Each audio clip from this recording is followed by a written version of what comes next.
Metode penelitian hukum. Topik keempat dari 70 topik. Penelitian hukum doktrinal dalam penelitian hukum. Bagian pertama. Hukum itu merupakan gejala multifaset karena hukum tidak pernah lepas dari masyarakat sebagaimana dinyatakan filsuf Romawi, Cicero, bahwa di mana ada masyarakat, di situ ada hukum, atau ubi societas ibi ius. Menurut Johnny Ibrahim, pada satu sisi ilmu hukum merupakan ilmu normatif dengan metode penelitian hukum normatif, dan di sisi yang lain ilmu hukum menunjukkan ciri-ciri sebagai ilmu empiris dengan metode penelitian hukum empiris. Sutandio menggunakan konsep hukum sebagai dasar untuk membedakan jenis penelitian hukum, yakni antara penelitian hukum yang doktrinal dan penelitian hukum yang non-doktrinal.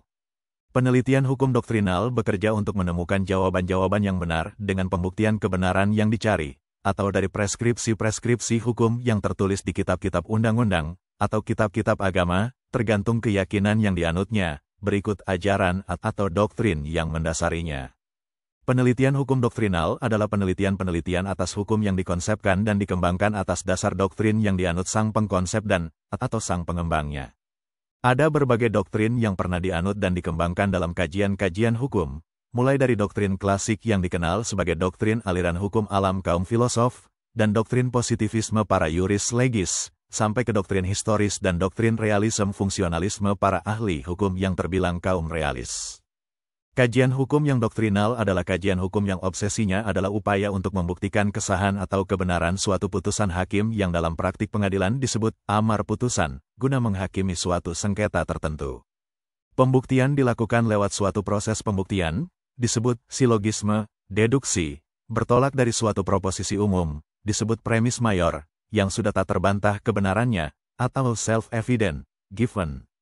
Dalam kajian ilmu hukum positivistis, atau positive jurisprudence atau yang di Amerika disebut secara sinis sebagai mechanical jurisprudence, proposisi mayor ini harus dicari di sumber-sumbernya yang formal, ialah hukum perundang-undangan dan atau doktrin-doktrinnya. Hanya norma-norma perundang-undangan dan atau doktrin atau ajaran hukum sajalah orang akan dipandang sah sebagai premis-premis dasar in abstracto, yang secara logis akan mensahkan kebenaran suatu simpulan akal yang akan difungsikan sebagai norma hukum yang in concreto, yang dipakai untuk menjawab apa hukumnya untuk suatu perkara. Berikut ini akan dipaparkan secara berturut-turut metode doktrinal yang dikenal dalam aliran hukum alam, metode doktrinal yang dianut kaum positivis, yang juga disebut kaum legis itu, dan kemudian juga metode doktrinal yang ditradisikan di kalangan para ahli hukum yang berpaham fungsionalisme realisme.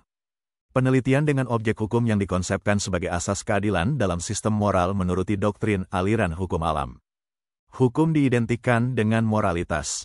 Semua umat manusia yang beradab diasumsikan memiliki asas-asas moralitas yang sama tentang apa yang mereka pandang benar dan adil.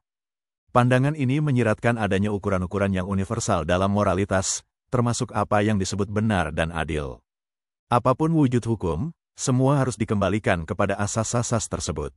Asas kebenaran dan keadilan berada dalam tataran hukum yang kodrati, sehingga lebih tinggi daripada norma-norma hukum nasional atau lokal. Asas kebenaran menjalankan fungsi konstitutif dalam hukum, untuk uji formal terhadap norma-norma hukum nasional atau lokal. Sedangkan asas keadilan menjalankan fungsi regulatif, untuk uji material. Sutandio menjelaskan perkembangan konsep yang amat berwarna moral dan filosofis sebagai berikut. Konsep hukum yang demikian ini tak pelak lagi akan melahirkan cabang kajian hukum yang amat religius, seperti semasa jaya-jayanya peran hukum kanonik di Eropa pada abad-abad pra-Renaissance, atau amat filosofis, seperti semasa merebaknya ajaran hukum alam, atau yang moralistis, seperti pada era pengaruh ajaran hukum positif tatkala orang mendambakan koreksi-koreksi terhadap kelugasan ius constitutum dengan mengkonstruksikan apa yang mereka sebut ius constituendum. Dalam perkembangan alam pemikiran Barat, konsep hukum sebagai asas moral keadilan itu adalah konsep yang terbilang tertua. Konsep ini berasal mula dari masa jaya-jayanya kekuasaan gereja dengan hukum kanonik di negeri-negeri Eropa Barat. Asas tersebut dipungut dari dunia nilai, yaitu nilai moralitas, yang sekalipun tak selamanya dirumuskan secara tegas dan pasti oleh lembaga-lembaga kekuasaan negara tetap saja selalu diakui oleh masyarakat sebagai segugus pedoman normatif yang hidup untuk menuntun kehidupan komunitas-komunitas lokal yang otonom, yang di Indonesia dikenali sebagai masyarakat-masyarakat adat, asas-asas moral keadilan demikian ini acap disebut juga sebagai asas-asas yang hidup di dalam sanubari warga masyarakat sebagai bagian dari yang oleh Eugen Ehrlich disebut Das Leben Recht yang kemudian dikenal di Indonesia dalam terjemahan bahasa Inggrisnya, The Living Law. Inilah yang di dalam literatur hukum di Indonesia disebut hukum adat, dalam asas-asasnya. Asas-asas keadilan, atau kearifan atau pula kepantasan, yang berada pada ranah moral ini umumnya terumuskan amat umum, dan acap pula tidak tertulis, serta terbuka untuk sembarangan tafsir oleh siapapun ketika akan diperlukan untuk menghukumi sesuatu perkara yang konkret. Sekalipun terumus umum sebagai asas-asas belaka, namun demikian norma-norma abstrak itu dalam praktik kehidupan dapat berfungsi juga sebagai pedoman, kalaupun bukan sebagai aturan atau perintah berperilaku yang eksplisit, untuk memberikan arahan tentang apa yang harus dilakukan warga dalam perilaku mereka sehari-hari. Kehidupan masyarakat awam dalam kesehariannya umumnya dipedomani oleh asas-asas umum semacam ini, seperti misalnya, janji harus ditepati, suami istri harus saling mencintai, jangan gampang-gampangan memutus persahabatan, menuntut ilmu itu sesungguhnya merupakan sebagian dari ibadah dan karena itu harus dikerjakan sepanjang umur, dan seterusnya. Di tangan para elit pemuka masyarakat yang tampil sebagai eksponen-eksponen penegakan moral sosial, misalnya tetua adat, ulama atau kaum Brahmana di India, filosof, asas-asas itu semua dihimpun, kalaupun tak dikitabkan tentulah direkam dalam ingatan, untuk difungsikan sebagai kekayaan rohani masyarakat, dan akan selalu dirujuk sebagai ajaran dan pembenar cara-cara bertingkah laku dan atau tata cara berperilaku. Dalam riwayat berbagai bangsa, tak jarang ajaran-ajaran asasi ini dikabarkan sebagai sesuatu yang sebenarnya tak sekali-kali berawal dan berasal dari ranah-ranah manusiawi, melainkan dari ranah-ranah yang kodrati, supranatural, superhuman, atau bahkan sesungguhnya ilahi.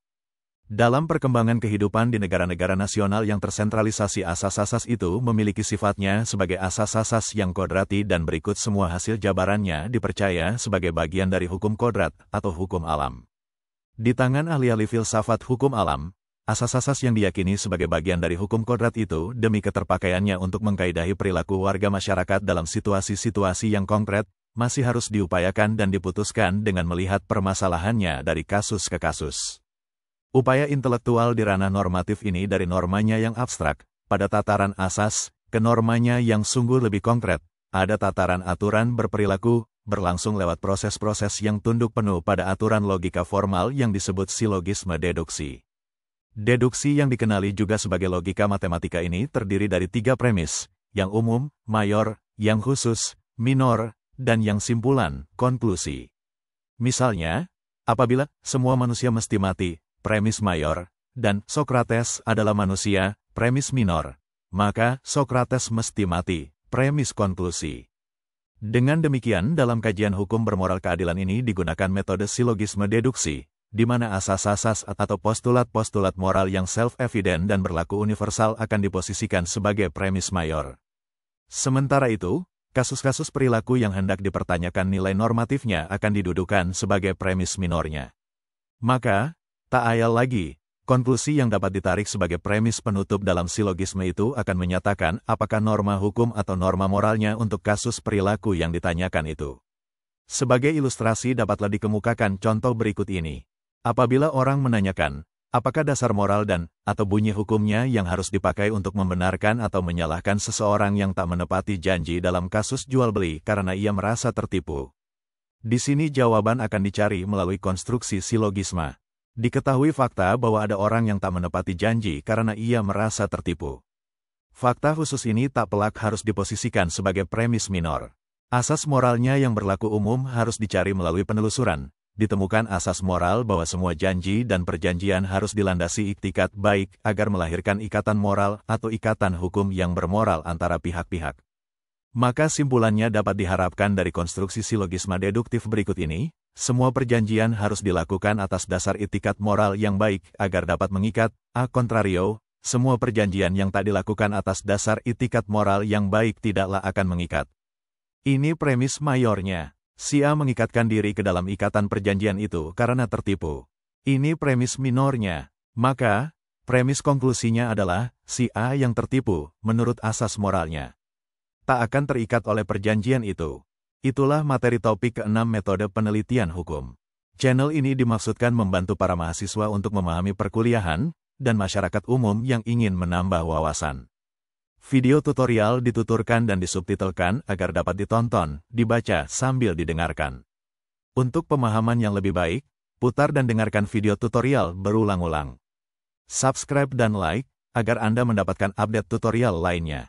Bagikan link video ini agar teman-teman juga mendapatkan manfaat channel ini. Sekian dan terima kasih. Sampai jumpa.